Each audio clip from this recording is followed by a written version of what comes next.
इस शब्द के प्रयोग ना करे के चाहत रहा। श्राद्ध करे में बानी जा, वो माई के श्राद्ध करे में बानी जा। कितना श्रद्धा से सुरेश भैया मनोज भैया चाय बनवा के भेजले हो, कम लोग के ब्याह जी के मंडली पी हमके पियत भी रहनी है जा। तो चाय के उदाहरण होगा मुंह से करे लगन। राम राम राम वो में ब्राह्मण हो के एक मतलब कि पंडित जी है ना रुआ में पंडित जी के बीज खाली पड़ल बा। पंडित जी के परछाई पड़ल हां उहे बात परछाई पड़ल देखिनु बाबा। अब संगे गावला के नतीजा बराबरी मत बोले। और रुआ संग हम गावत तनी रुआ खातिर उतने सौभाग्य के बात। और रुआ लगनी बराबरी बतियावे त ई तनी बाबा हमरा ठीक न लागल। रास्ता भटकी जन बाबा, रास्ता मत भटकी। बहुत तनी शिष्टाचार में रही रौरा मालवा दल हो। ओ भाई सबसे बड़का भैया बानी उनके सुरेश भैया। अब पैसा खातिर ना बोलौनी है, पैसा गीत गायब त देव सब है। आए गो माला मनोज भैया के देव हम।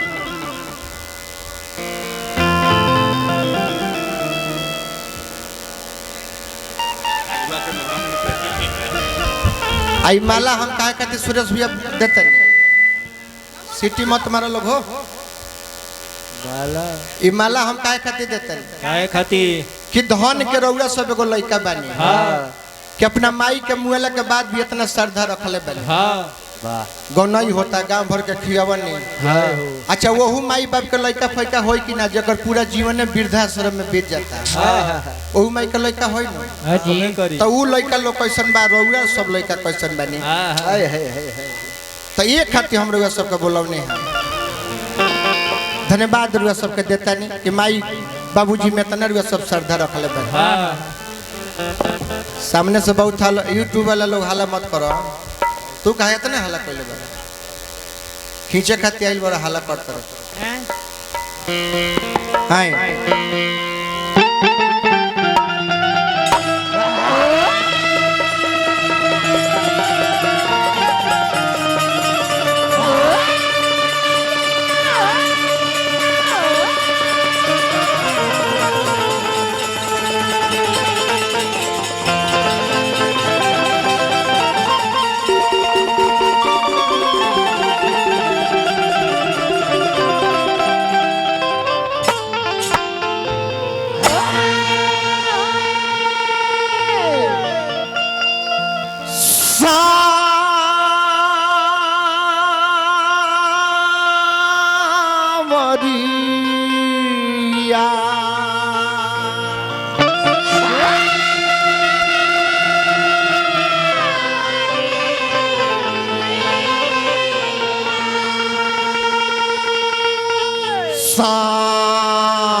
सावरिया खाली कह दी तारा लेखा ब्याज के व्यवस्था वही जे खत्म हो जाए। अब तू लगल हमारा से पंडित जी बढ़ चढ़ के बतियावे कहतर के हम समाज सेवा घड़ी करता नहीं। जकरा बेटी के बियाह बा कुछ कुछ देव हम ठीक है न बा। रुआ ब्यास है रोज गाँव नहीं होता, हमनी के कमाता नहीं जा। तो 100% में से 10% अगर समाजे के पैसा 10% समाजे में खर्चा कर दी जा तो हमनी खातिर निमन है न बा। कहतर की पलंग देव, गादा देव, रजाई देव। एक जना बैठल बारे उनका से ही पूछत रे, हालांकि पहले ही बतौले हो कि तू का देव बतई तू का देव तो ऊ कहतर कि हम जहाँ उनका बहनिया जाई नु गांव भर में कंडोम बटवा देव। कौन कलस हो कितना दुख के बात बा। श्राद्ध में इतना ओछ बात रुआ सब बोल दिया नहीं। बबुआ उहे कंडम तहरा गांव में बटाई रही तो तू भइल ना रहता। समाज सेवा में खाली बर्तन तहरा गांव में बटाई रही तो उहे कंडम तो तू भइल ना रहता ना। कोई मुझे मधुराई रही हाथ तोड़ी जय। अरे कुछ और बोल पंडित जी के बोलावल बा कि निमन निमन बात रुआ कह। हां ये सिखावत है ये सब खाली फालतू बात तू बतियाओ तर देखते तो नहीं समाज सेवा में कोई अपन बहन दे दो ना अबू बाउर बोलबे तो तुम बाउर बोलबो बोले के नहीं क्या बोले के तरह हम यही जे स्टॉप करते नहीं चोंगा लागल हो भाई। अब कुकुर काट दी तो क्या करबो तू ओकरा के काट देबो ना जी कि जाके अपन सुई के व्यवस्था में लगबो के सुई ले अब कौआ हक दी तो क्या करबो गुर्दे लेके ओकरा के चहेटे लगबो कि ओकरा के पानी उनी से ओकरा के पोंछब। हालांकि अभिषेक बाबा में गलती नहीं है ना लड़का बड़ा सुमिरन में जितना जानत रहे अपन गौले हाँ बजौले हाँ नचले हाँ जितना नायका बछरुआ बारे सन वो कनी के हराई लगाई नया नया 1 घंटा तो पूरा तेज चलिए लेकिन जब तनी सा घाम होई नु 1 घंटा के बाद ऐसा छेड़िए से कि अपनो दैया भर दिए से हर वहो के दैया भर साजी का खियावे का मन ना करी सरोवर के 1 घंटा इनकर तेजी देख लेनी सब है नु एक बाद इनकर तेजी देखब इनका गीत संगीत कितना सजेला ताले ताले इनकर आवाज बढ़ल जाला एकदम निर्गुण के बेरा तक एकदम नथुनी से चले खवाज इनकर हो जाला लगी है गरम पानी मांगे लगी है गरम पानी मांगे कि गलगला करे का हमारा और 20% बैटरी दा हो गइल। देखो तनी कि भाई के बियाह भइल बा पगलाई तू बार माई हमनी के कोनो नायन नहीं खी मरल ना आज माई मरल बारी कहियो इनकर माई मुअल होई है आज हमनी के माई मुअल बारी समय आई तो हमनियों का मर जाए ई तो प्रकृति के नियम है बेरा बा बत्ती बरत त अच्छा लगत न अभी बुता जाई तो लोग लागे जनरेटर वाला के खोजेगी केने बा नहार क दल आ घाम उग जाओ ना बुताओ तबो जनरेटर वाला के लोग गाड़ी दी कि देखो ओकरा तेल अधिका भइल बा हां जी सब समय समय पर अच्छा लगे यही पर एगो गीत मन पड़ो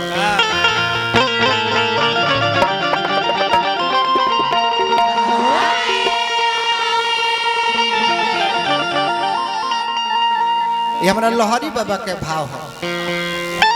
अरे भोरेला से झोरेला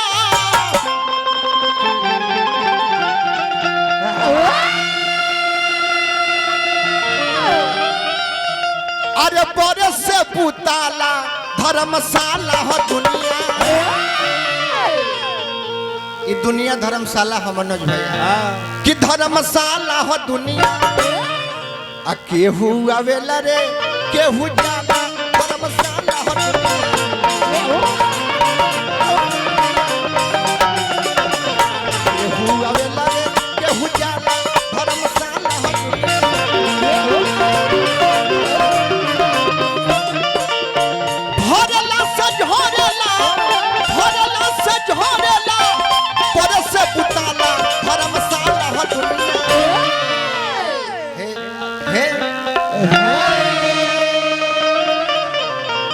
धर्मशाला हो दुनिया आ केहू आवेला रे केहू जाला धर्मशाला केहू आवेला रे केहू जाला धर्मशाला हो दुनिया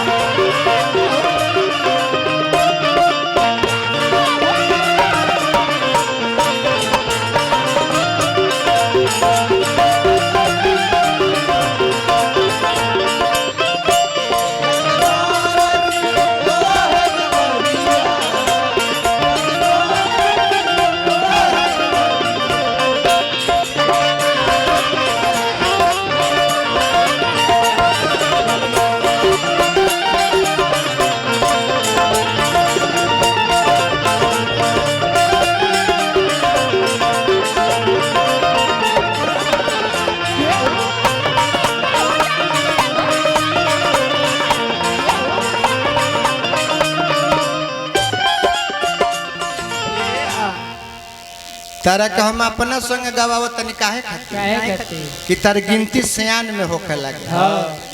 आ तू लइके रह जीबे देखतनी और मनोहर पति लेके लगलो सवाल पूछे कि गणेश जी कौना बाबा के यहाँ गई रहे मार भात बन रहे उनका नाम का रहे नाम का बताओ तोरे लेका कोनो टूटहा बाबन होई जकरा घरे खाए के व्यवस्था ना हो बोका कहे अपन माइंड तार काम नहीं करत जौन बेंजू वाला सर्व सिखावता तन तू कहता जौन उ सर्व सिखाई तो ने ओका अपना बजावला पर ध्यान नहीं है बजावेला त नीचेवा से झोले बजावे लोग के 50 रुपया दे के रखेला कि कहियो कि कंपन ह कंपन ना है सर उ पुरान बेंजू हो गइल बा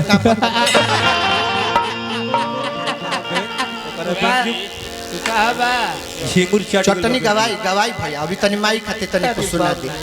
दिल्ली भैया बानी पुरस्कार दिल बा कंपन ना हो बेंजू पुरान हो गइल सरवा दू को बोलले बड़े सही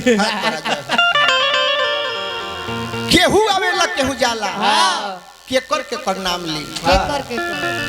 रावण ऐसा आदमी जे कहलस कि अगर जिंदा रह जाई त दूध के नदी बहवा दे डायरेक्ट स्वर्ग में सीढ़ी लगा दे केहू मोई अपन लोग जाके डायरेक्ट भेंट पकड़ चले रावण ऐसा आदमी सुरेश भैया ना रहो तो हमनी के काम ना गिनती में बने कि रावण ऐसा ज्ञानी दुर्योधन अभिमानी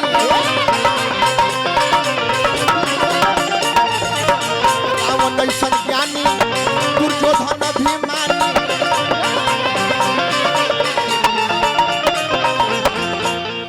रावण ऐसन ज्ञानी दुर्योधन अभिमानी बाली ऐसन सानी करण ऐसन दानी बाली ऐसन सानी करण ऐसन दानी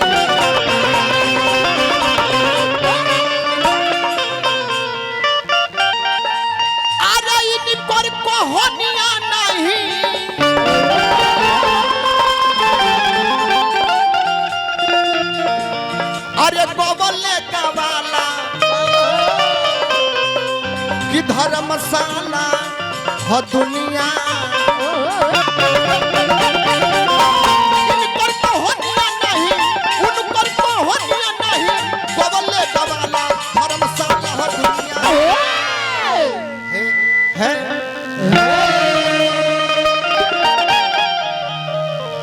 इका गीत के पाग हो गीत जितना पाग मांगेला उतना देवे के चाहिए कि धर्मशाला हो दुनिया अरे केहू आवेला रे केहू जाला धर्मशाला हो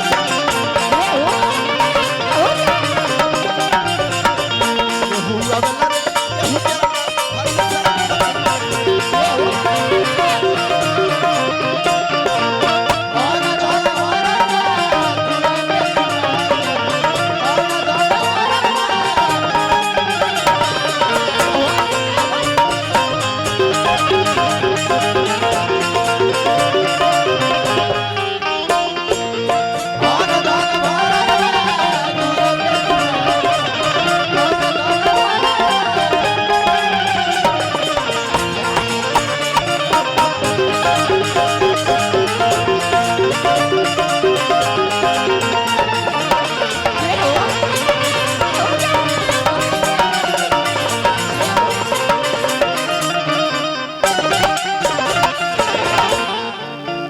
ओ माई के सबसे बड़ लड़का बनी हमरा सुरेश भैया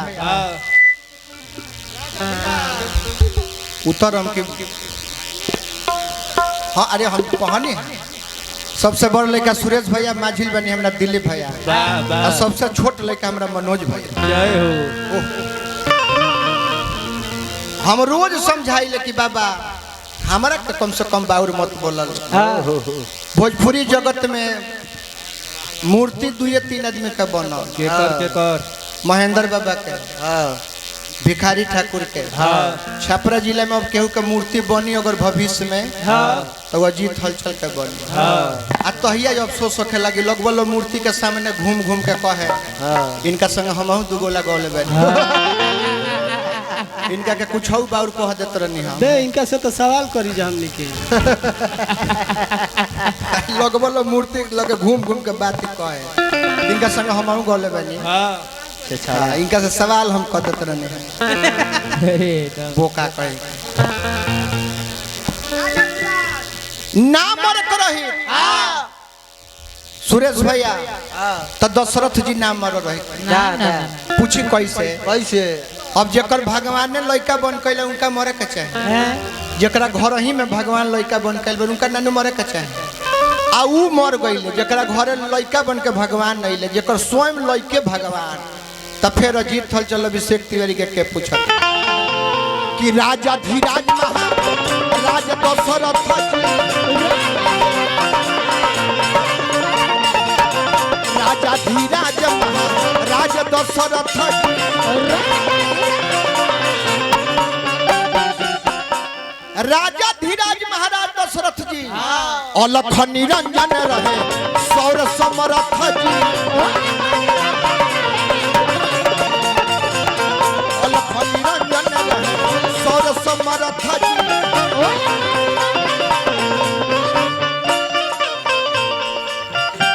लेकिन जब समय आई देवेंद्र भैया अरे काल के वो लाज नहीं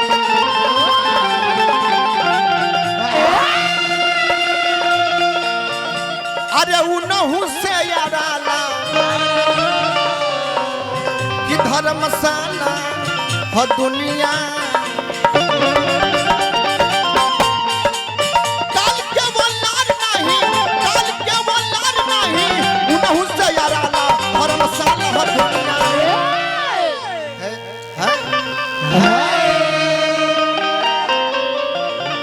कि धर्मशाला हो दुनिया केहू आवेला रे केहू जाला धर्मशाला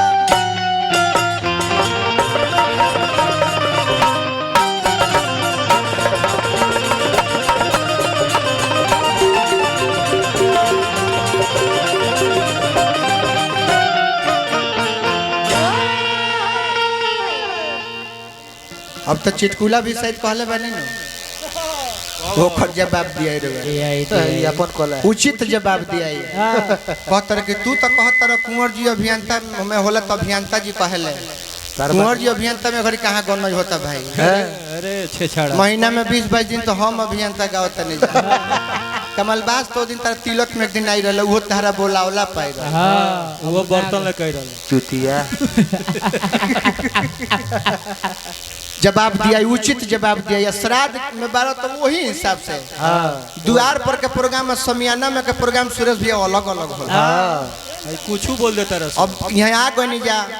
तराउर बेटी बहन हमनी के बेटी बहन हो गई आए है अब रुआ द्वार पर के कंडम बाटे कम कहीं तई अब रुआ लो नाम मरनी है तरुआ लोग के बड़पन बा हां वो लोग के गांव में कह देलो सी ना तरुआ लोग के एक दू हाथ तीन के देवे के खोजत रह जौन कहले बा उनिए गोल बा अभी रात बाकी आ जन कहले बा खाए गइल बा ओनिए दे दी सब कौन दिक्कत बा उनिए खिया उपी के पाइट में होगियो देला इनके भाई के तिलक रहे पी के टेम्पू में हक दिल बिहार पहले इनके पक्षी से आई बा कि हमारा कमाला ना दिल ए सरऊ जाके मैंने गुह गोथार में तरह के लोग माला दी साफ रही तो तब लोग माला दी वो इनका बाबू का टेम्पो में बाप रे